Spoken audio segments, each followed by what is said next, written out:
Friends, IVF में कितने injection लगते हैं, कब से इंजेक्शन शुरू होगा, कितने डोज लगते हैं, पूरा प्रोसेस में कितना टाइम लगता है, एम्ब्रियो ट्रांसफर कब होगा, ये बहुत ही इंपॉर्टेंट सवाल है। जो भी कपल आईवीएफ के लिए जा रहे हैं उन्हें ये जानना बहुत ज़रूरी है। नमस्कार फ्रेंड्स, मैं डॉक्टर खुशबू, मैं गायनेकोलॉजिस्ट और आईवीएफ कंसल्टेंट हूँ मन्नत आईवीएफ सेंटर पटना में। और आज हम इन्हीं सवालों का जवाब देंगे, आईवीएफ को जानेंगे स्टेप बाय स्टेप। इसलिए वीडियो को लास्ट तक जरूर देखें और अगर पसंद आए तो सब्सक्राइब और लाइक करना ना भूलें। आईवीएफ क्यों करना है, आपकी आईवीएफ की फिटनेस हो गई है या नहीं, इस बारे में हम बात नहीं कर रहे हैं। आपका आईवीएफ का डिसीजन हो गया है और आपको फिटनेस मिल गई है तो आपको पीरियड के दूसरे या तीसरे दिन बुलाया जाता है, यानी आपके मासिक के दूसरे या तीसरे दिन। इस दिन आपका बेसलाइन स्कैन किया जाता है। ये जो अल्ट्रासाउंड है, टीवीएस अल्ट्रासाउंड, बहुत ही ज़रूरी है। इस अल्ट्रासाउंड से सबसे पहले तो हम कोई आपके अंडाशय में, आपके ओवरीज में सिस्ट है या नहीं उसे रूल आउट करते हैं। कोई भी सिस्ट अगर इस समय होगी पीरियड के दूसरे दिन आपके ओवरीज के अंदर, तो जो आपके फॉलिकल्स है, जो अंडे इंजेक्शन से बनेंगे, उनको वो हैम्पर करेगी और हमें अच्छे अंडे नहीं मिलेंगे। इसलिए अगर कोई भी सिस्ट होता है तो यूजुअली आपके डॉक्टर या तो उस साइकिल को कैंसिल कर देते हैं या फिर सिस्ट को एस्पिरेट कर दिया जाता है। तो सिस्ट रूल आउट करने के लिए ये अल्ट्रासाउंड बहुत ज़रूरी है। दूसरा कि एंट्रल फॉलिकल काउंट जो है आपका इस समय, यानी जो पीरियड के दूसरे दिन आपके ओवरीज में, आपके अंडों में जो फॉलिकल्स का नंबर होता है, उन्हीं फॉलिकल्स को, एंट्रल फॉलिकल्स को हम आगे बढ़ा सकते हैं। उन्हीं अंडों को हम ग्रो कर पाते हैं इंजेक्शन के माध्यम से। यानी अगर इस दिन हमें दोनों अंडे मिला के 10 फॉलिकल्स आपके ओवरीज में मिलते हैं, उन्हीं 10 एग्स को हम बड़ा करके फॉलिकल्स बना सकते हैं आईवीएफ के इंजेक्शन के माध्यम से। अगर 3 अंडे हैं, 4 अंडे हैं, तो सिर्फ 4 अंडे भी हम बना पाएंगे। ऐसा नहीं कि हाई डोज के इंजेक्शंस दे के हम अंडों के नंबर को बढ़ा सकते हैं। इसीलिए सही समय पर अंडे रहते आईवीएफ करने की सलाह दी जाती है, क्योंकि हम अंडे अलग से नहीं बना रहे हैं। यानी पीरियड के दूसरे दिन जो आपके ओवरीज में अंडे हमें दिखेंगे, उन्हीं को हम इंजेक्शन के माध्यम से ग्रो कर सकते हैं। तो हमें इस अल्ट्रासाउंड से हमें पता चलता है कि कितने अंडे हमें मिलने वाले हैं और डोज डिसाइड करने में भी हमें हेल्प करते हैं। यानी कितने इंजेक्शंस कितने पावर में आपको देने हैं, ये हम अल्ट्रासाउंड करके पता पाते हैं। तो फ्रेंड्स, डे 2 पे हमने आपका अल्ट्रासाउंड किया। जब आपके ओवरीज हमने देखी है सब ठीक होगा, तो आपका इंजेक्शन, हार्मोन के इंजेक्शंस लगाए जाते हैं। कौन से इंजेक्शंस लगाने हैं, कितनी डोज में लगाना है, वो डिपेंड करता है आपकी उम्र कितनी है, आपका एएमएच कितना है, आपका एंट्रल फॉलिकल काउंट कितना, यानी कि आपकी अंडे बनने की क्षमता क्या है, आपका जो वेट है वो कितना है, कहीं पॉलीसिस्टिक ओवरीज तो नहीं, एएलएच कम तो नहीं। इन सारी चीज़ों पे आपका डोज डिसाइड होता है और आपके इंजेक्शंस डिसाइड होते हैं। एगोनिस्ट साइकिल करना है या एंटागोनिस्ट साइकिल करना है, और कौन से एक्चुअल इंजेक्शंस लगेंगे वो आपको डॉक्टर बताते हैं। हर पेशेंट की ट्रीटमेंट अलग अलग होती है, इसलिए इंजेक्शंस अलग अलग डोज में और अलग अलग तरीके के लगाए जाते हैं। शुरुआत में जब पीरियड के दूसरे या तीसरे दिन से इंजेक्शन शुरू होते हैं तो आपको अमूमन 1 या 2 इंजेक्शंस लगते हैं, और बाद में जाके ये इंजेक्शंस 3 भी हो सकते हैं। मतलब डेली 3 इंजेक्शंस आपको लग सकता है। लगभग 9 से 10 दिन का इंजेक्शन का डोज होता है, यानी कि डेली एक टाइम पे आपको आईवीएफ सेंटर आके इंजेक्शंस लेने हैं। हाँ, वर्किंग लेडीज है, कहीं बाहर के रहने वाले हैं, आपके पास समय नहीं है आज के डेट में, 15 दिन की छुट्टी लेना एक अपने आप में डिफिकल्ट काम है। ऐसे में आप इंजेक्शंस पैक करके घर पे ले जा सकते हो, लेकिन ध्यान एक बात का रखना है कि कोल्ड चेन यानी कि टेम्परेचर इंजेक्शंस के मेंटेन करने हैं। अमूमन ये इंजेक्शंस 2 से 8 डिग्री पे रखे जाते हैं। इसको मेंटेन करते हुए आप अपने इंजेक्शंस घर पे भी ले सकते हो, लेकिन कोशिश करें कि जो आईवीएफ के इंजेक्शंस है आप अपने आईवीएफ सेंटर पे लो, डेली एक टाइम पे।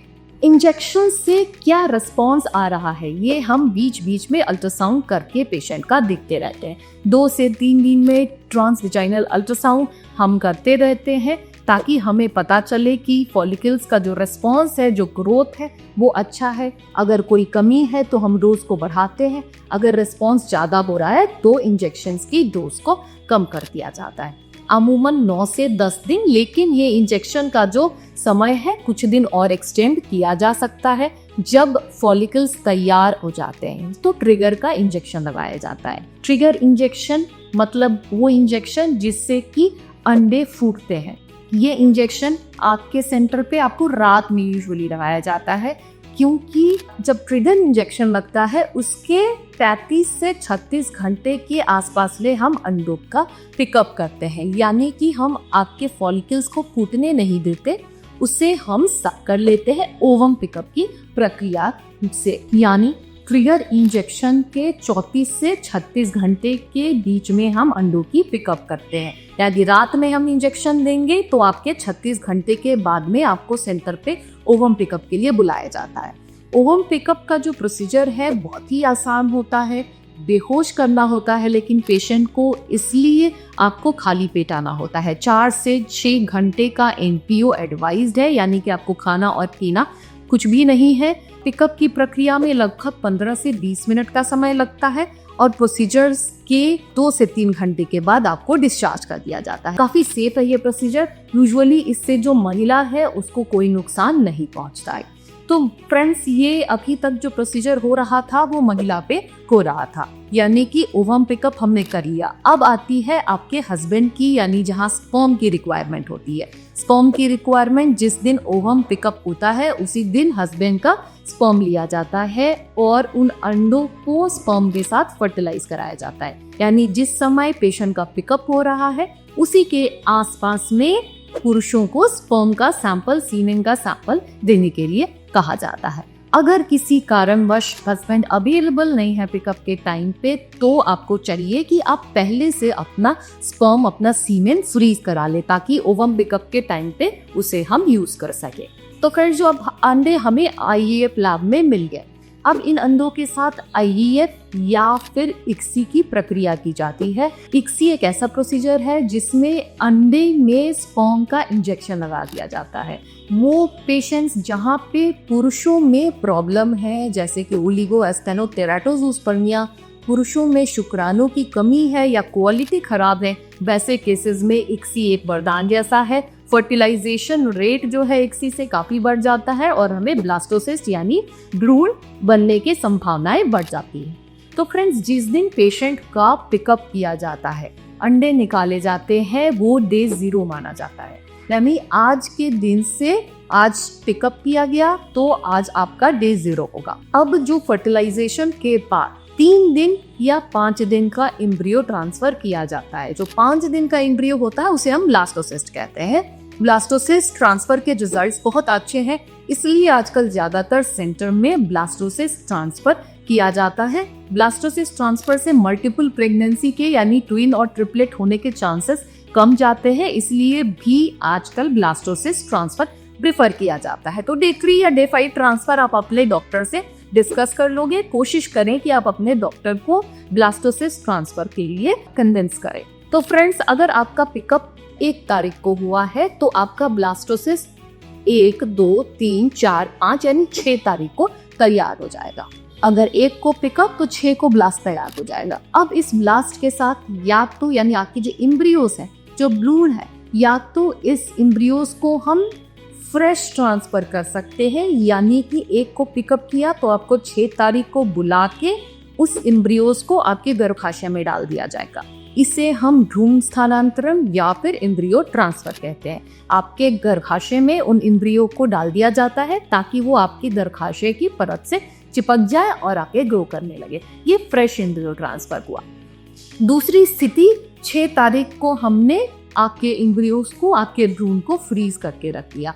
फ्रीजिंग कई क्षेत्र में बहुत हेल्प करती है। पॉलीसिस्टिक ओवरीज के पेशेंट्स जहाँ पे अंडे बहुत ज़्यादा हैं या पेशेंट का हार्मोनल प्रोफाइल बहुत अच्छा नहीं है, तो वैसे केसेस में बेटर है कि इन एम्ब्रियोज को फ्रीज कर दिया जाए, पेशेंट के पीरियड्स ला दिए जाए और अगले महीने एम्ब्रियोज को ट्रांसफर किया जाए FET के माध्यम से।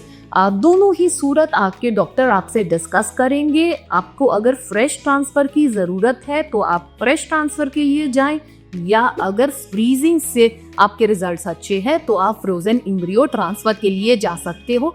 ज़्यादातर केसेस में आजकल फ्रोजन एम्ब्रियो ट्रांसफ़र किया जाता है। तो फ्रेंड्स, एम्ब्रियो ट्रांसफ़र के लिए यूजुअली आपकी गर्भाशय की परत को प्रिपेयर किया जाता है और ट्रांसफ़र जैसे हमने बोला या तो डे 6 के या तो इंजेक्शन प्रोजेस्टेरॉन के डे 6 पे ट्रांसफ़र किया जाता है। एम्ब्रियो ट्रांसफ़र का प्रोसीजर भी बहुत ही आसान प्रोसीजर होता है। यूजुअली इस दिन आपको बेहोश नहीं किया जाएगा। ओवम पिकअप में हमने बेहोश किया था, बट एम्ब्रियोज जब गर्भाशय में डाले जाते हैं तो आपको बेहोश नहीं करना होता। ये बहुत ही सॉफ्ट प्रोसीजर होता है, इसलिए बस आपको उस दिन हॉस्पिटल पहुंचना है, नॉर्मल हल्का फुल्का खाना पीना खा के पहुंचना है। अपनी दवाइयाँ जो आपको लिखी हुई है, आपके डॉक्टर ने लिखा है, उसे कंटिन्यू खाना है। और हॉस्पिटल में जब पहुंचोगे तो आपको आपका ब्लैडर फुल करने के लिए कहा जाएगा, यानी पेशाब की थैली जब आधी भरी हुई होगी तो अल्ट्रासाउंड के माध्यम से आपके एम्ब्रियोज को ट्रांसफर कर दिया जाता है आपके गर्भाशय में। आपकी एम्ब्रियो की क्वालिटी कैसी बनी है ये आप अपने डॉक्टर से ज़रूर डिस्कस करें, क्योंकि इस पे आपकी जो प्रोग्नोसिस है और आपका रिजल्ट डिपेंड करता है। एम्ब्रियो ट्रांसफ़र के बाद आपको बहुत सारे प्रिकॉशंस बताए जाते हैं, लेकिन उसमें स्ट्रिक्ट बेड रेस्ट बिल्कुल नहीं है फ्रेंड्स। यस, अगर आप काम करते हो तो आप काम करने जा सकते हो, बस आपको ध्यान ये देना है कि कोई भी काम ऐसा ना करें जिससे कि पेट के निचले हिस्से में भारीपन आए, ज़्यादा जोर लगे, सर्दी खांसी से बचें, इन्फेक्शन से बचें और अपना डेली रूटीन नॉर्मली करते रहेंगे, दवाइयों को कंटिन्यू रखेंगे। तो एम्ब्रियो ट्रांसफ़र के 12 से 14 दिन के बाद आपका जो ब्लड टेस्ट होता है, बीटा HCG का टेस्ट होता है आपका रिजल्ट चाहते के लिए। ये सबसे जो फाइनली जो आपने इतना मेहनत किया, इनफैक्ट मैं अभी बोल के थक गई, इतनी जो मेहनत की गई इतने लंबे टाइम तक, उसका रिजल्ट अभी आने वाला है। ये जो 14 दिन का इंतजार होता है वो बहुत ही मुश्किल होता है, लेकिन कपल को ज़रूरत है कि आप स्ट्रेस फ्री रहो। जो IVF के रिजल्ट्स है वो कहीं ना कहीं 50 से 70% वैरी करते हैं, फिर भी आपका रिजल्ट आपका इंडिविजुअलाइज्ड रिजल्ट है।